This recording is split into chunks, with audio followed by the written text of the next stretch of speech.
अस्सलाम वालेकुम। अगर आप प्लान कर रहे हैं यूके स्टडी वीज़ा के लिए तो आप लोगों को मैं बताता हूँ कि आप लोगों का कितना एक्सपेंस आता है। हमारे पास दो किस्म के एक्सपेंसेस हैं यूके स्टडी वीज़ा के लिए। एक को हम कहते हैं फ़िक्स कॉस्ट और एक को हम कहते हैं वेरिएबल कॉस्ट। जो फ़िक्स कॉस्ट है वो तो आप किसी भी यूनिवर्सिटी में चले जाएँ वो तो फ़िक्स है, लेकिन यूनिवर्सिटी टू यूनिवर्सिटी आपकी फ़ी वेरी करती है। आप कवेंट्री में अप्लाई करते हैं तो उसकी कुछ और फ़ी आएगी। आप जो है वेस्ट ऑफ स्कॉटलैंड में अप्लाई करते हैं तो उसके आपके कोर्स पे डिपेंड करते हैं। आप पीजी के लिए जा रहे हैं, आप अंडर ग्रेजुएट हैं, आप एमफिल के लिए जा रहे हैं, पीएचडी के लिए जा रहे हैं, तो ये चीज़ें वेरी करती हैं। तो स्टार्ट करते हैं जो फिक्स्ड कॉस्ट है वहाँ से। सबसे पहले जो आपकी कॉस्ट है वो है आपकी आईएचएस जो है, जो आपकी हेल्थ इंश्योरेंस फ़ी है वो आपने पे करनी होती है। और इस वक्त वो फ़ी एक साल की जो आ रही है वो 776 पाउंड आ रही है। 776 पाउंड आ रही है 1 ईयर की। अब वो आप 2 ईयर्स का प्रोग्राम लेके जाते हैं तो आप उसको डबल कर लें। आपका 3 ईयर्स का है, पोस्ट ग्रेजुएट है, तो आप उस हिसाब से वो बढ़ती जाएगी। लेकिन याद रखिएगा कि जो आपका 1 ईयर का वीज़ा होगा उसके साथ आपको 4 मंथ्स एक्स्ट्रा मिलते हैं। तो आपका 12 मंथ्स की बजाय 16 मंथ्स का जो है आता है वीज़ा। अब जो 16 मंथ्स का वीज़ा है तो 1 ईयर की तो आपकी होगी 776, उसके साथ आपको कुछ एक्स्ट्रा पे करना होगा और वो तकरीबन आपका बन जाता है 388 पाउंड जो है वो 4 मंथ्स के लिए बन जाते हैं। तो ये इंश्योरेंस की फ़ी आ गई आपकी, ये पहली फ़ी थी। इसके बाद अच्छा, आपने जो पे करना है क्रेडिट कार्ड के थ्रू पे करते हैं, डेबिट कार्ड के थ्रू पे करते हैं, जो एक्स्ट्रा डॉलर कन्वर्जन है, बैंक हिडन चार्जेस है, एफबीआर टैक्स है, वो अलग चीज़ है। उसके बाद हम चलते हैं एम्बेसी फ़ी की तरफ। एम्बेसी में जब आप वीज़ा के लिए अप्लाई करते हैं तो वहाँ पे आपको फ़ीस देनी होती है। वो फ़ी इस वक्त आ रही है 490 पाउंड्स। अच्छा, अगर आपका वीज़ा नहीं लगता और आपने जो आईएचएस पे किया हुआ है वो आपका रिफ़ंड हो जाता है उसी अकाउंट में जिस अकाउंट के थ्रू आपने पे किया था। लेकिन जो आपकी एम्बेसी फ़ी है जो 490 पाउंड्स है, ये फ़ी आपकी जो है नॉन रिफंडेबल है। आपका वीज़ा लगे या आपका वीज़ा ना लगे, ये आपको फ़ी वापस नहीं आती। अच्छा, अगर आप प्रायोरिटी के लिए अप्लाई करते हैं, जो कि अक्सर स्टूडेंट्स अप्लाई करते हैं, तो प्रायोरिटी के लिए अलग से फ़ी है, वो आपको 500 पे करना पड़ जाता है। That is something else. इससे हट के अगर हम आगे मूव करें, आईएचएस आपकी अब तक हो गई, उसके बाद आपकी एम्बेसी वीज़ा फ़ी हो गई। तीसरी चीज़ आपके पास जो आती है वो टीबी टेस्ट है। अब टीबी टेस्ट कराने के लिए जो है आपको अजीज़ मेडिकल सेंटर में जाना पड़ता है। अजीज़ सेंटर का जो टीबी है वो जो यूकेवीआई है उनकी तरफ से ये अप्रूव्ड है और सारे स्टूडेंट्स वहाँ से करवाते हैं। उसकी इस वक्त जो कॉस्ट एवरेज आ रही है दैट इज़ 15 to 17,000 पाउंड जो पाकिस्तानी फ़ी है। ये इतनी फ़ी आपको पे करनी पड़ती है टीबी टेस्ट के लिए। उसकी अपॉइंटमेंट लेनी है, हो सकता है अपॉइंटमेंट के लिए आप अलग से पे करें, और अगर अपॉइंटमेंट आपको टाइमली मिल जाती है तो वो एक अलग चीज़ है। ये आपका टीबी टेस्ट है। उसके बाद हम आते हैं जेरीज़ की तरफ, जो आपका है वीएफएस ग्लोबल है।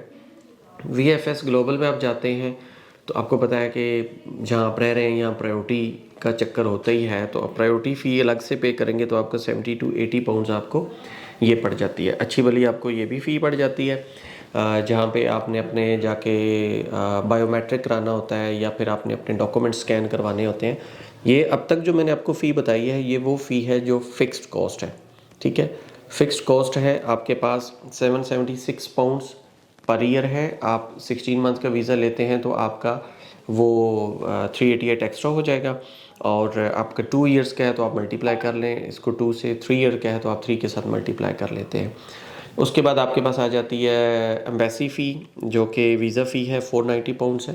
प्रायोरिटी में जाएंगे तो वो अलग है। फिर आपके पास टीबी टेस्ट है, और फिर आपके पास आ जाता है जो 15 से 17,000 टीबी टेस्ट है, और फिर आपके पास जो बायोमेट्रिक फ़ी है जहाँ पे आप प्रायोरिटी के लिए जाते हैं तो 70 to 80 पाउंड्स आपकी ये आ जाती है। अब हम आते हैं टूवर्ड्स वेरिएबल फ़ी। वेरिएबल फ़ी में सबसे पहले तो आपको अपना लैंग्वेज प्रोफिशिएंसी टेस्ट जो है उसकी रिक्वायरमेंट मीट करनी होती है। For example you are doing IELTS तो you have to go for IELTS की फ़ी यूकेवीआई की अराउंड 55 बन जाती है, जो कि आपको पे करनी है। प्रिपरेशन के चार्जेस अलग हैं, हॉस्टल फ़ी अलग है, उस ज़्यादा डिटेल में नहीं जाती। पीटी है उसकी अराउंड 70 फ़ी पड़ जाती है। आप लैंग्वेज साइड की तरफ चले जाते हैं तो 65 ये पड़ जाती है। ऑक्सफोर्ड भी इसी तरह है, और कुछ यूनिवर्सिटी का अपने टेस्ट हैं, जैसे QAHE के नाम से एक टेस्ट है, वो आपको देना पड़ता है। या फिर आपके पास यूनिवर्सिटी ऑफ लॉ अपना टेस्ट ले लेती है, ब्रेडफोर्ड अपना टेस्ट ले लेती है। तो ये वो टेस्ट हैं जो यूनिवर्सिटी के इंटरनल टेस्ट तो फ्री हैं, तो आपकी ये 50-60 हज़ार रुपये फ़ी यहाँ से बच जाती है, जो कि आप बचा सकते हैं, या फिर आप दूसरी तरफ आइल्स की फ़ी पे करते हैं। इसके बाद आते हैं यूनिवर्सिटी फ़ी की तरफ। यूनिवर्सिटी फ़ी में आपने 2-3 किस्म की फ़ी पे करनी होती है। एक आपने फ़ी डिपॉज़िट करनी है जो यहाँ से पे करना है, फिर वहाँ जाके आपने अपनी एनरोलमेंट करवानी है, फिर आपने अपनी इंस्टॉलमेंट करवानी है। अब ये जो फ़ी आपकी, ये आपके कोर्स पे डिपेंड करता है और यूनिवर्सिटी पे डिपेंड करता है और उसके कैंपस पे डिपेंड करता है। It varies campus to campus and it varies course to course, it varies university to university. Suppose अगर आप यूनिवर्सिटी ऑफ लिंक्डइन में चले जाते हैं तो आपको 5000 पाउंड्स पे करना होता है, कॉवेंट्री में चले जाते हैं तो 4000 पे करना है, आप बेंगर में चले जाते हैं तो आपको 3750 पाउंड्स पे करने हैं। यूँ समझें कि जो आपकी एवरेज फ़ी है वो 14,000-15,000 पाउंड है। 1-2 हज़ार ऊपर भी हो सकता है, 1-2 हज़ार नीचे भी हो सकता है। अब इसकी फ़ी जो है जब आप यहाँ से पे करेंगे, तो अगर आप लमसम सारी फ़ी पे कर देते हैं तो फिर तो आपको बैंक स्टेटमेंट की ज़रूरत नहीं है। अगर आप ये फ़ी इंस्टॉलमेंट में पे करते हैं, जैसे बहुत सारी यूनिवर्सिटीज़ कहते हैं कि जो इनिशियल डिपॉजिट है दैट इज़ 3000, 4000 और 5000 वो आप यहाँ से पे करें, बाकी वहाँ आके पे कर देंगे, तो वो आपको यहाँ से पे करना पड़ती है। सपोज़ आप कॉवेंट्री में जाते हैं, यू हैव टू पे 4000 पाउंड्स हियर। फिर वहाँ जाके आप जब अपनी एनरोलमेंट कराते हैं, क्लासेस स्टार्ट करते हैं, तो यूनिवर्सिटी कहती है जी पहले 4000 पे करें, अपनी इंस्टॉलमेंट्स बनवाएं, तो फिर आप जो है अपनी क्लासेस कंटिन्यू करेंगे, वो आपको पे करना होता है। और इसके बाद एक और फ़ी है यूनिवर्सिटी फ़ी से हट के, डिपॉजिट से हट के आपकी बैंक स्टेटमेंट है। अब बैंक स्टेटमेंट का बड़ा एक सिंपल सा फार्मूला है कि आपने जो फ़ी पे कर दी, टोटल थी आपकी 15,000 पाउंड्स। अब 15,000 पाउंड्स में से 5,000 फ़ी पे कर दी तो आपका 10,000 पाउंड रह गया, प्लस आपका जो है ना लिविंग एक्सपेंस है, तो वो एक फार्मूला है जिसके अगेंस्ट आपकी बैंक स्टेटमेंट बनती है। वो आपकी एवरेज बन जाती है 60 लाख, ठीक है, 6 मिलियन, 7 मिलियन या 5 मिलियन, वेरी करेगा कि आप यूनिवर्सिटी कौन सी सिलेक्ट करते हैं, डिपॉजिट कितना करते हैं आप। इस तरह ये आपके पास 3-4 किस्म की आ जाती हैं। जो वेरिएबल आपकी फ़ी है, ये आपको फ़ी पे करनी ही करनी है, लेकिन एडिशनल जो कॉस्ट है वो अलग आपके पास आते रहते हैं। चीज़ें आप केस टू केस जब मूव करते हैं तो वो थोड़े बहुत आपके खर्चे एडिशनल रहते हैं। तो आप ये सारी चीज़ें अपने माइंड में रखें। और 2024 जो मई है, मई इनटेक में अभी भी एडमिशन्स की चांसेस हैं, और जो सितंबर इनटेक है उसमें तो बहुत ज़्यादा टाइम है आपके पास। आप कोशिश करें कि आपका जो केस है वो एम्बेसी तक पहुंच जाए कम से कम जून में। जून से बहुत लेट होते हैं तो जुलाई में उससे लेट नहीं कीजिएगा, क्योंकि जो जैन इनटेक था वो एम्बेसी ने 2-2, 3-3 महीने लिए हैं, इंटरव्यूज़ भी कंडक्ट किए हैं, तो फिर आपको बाद में जाके प्रॉब्लम होता है, आपको डेफर करना पड़ता है, विथड्रॉ करना पड़ता है, अगले इनटेक में आपको जाना पड़ता है।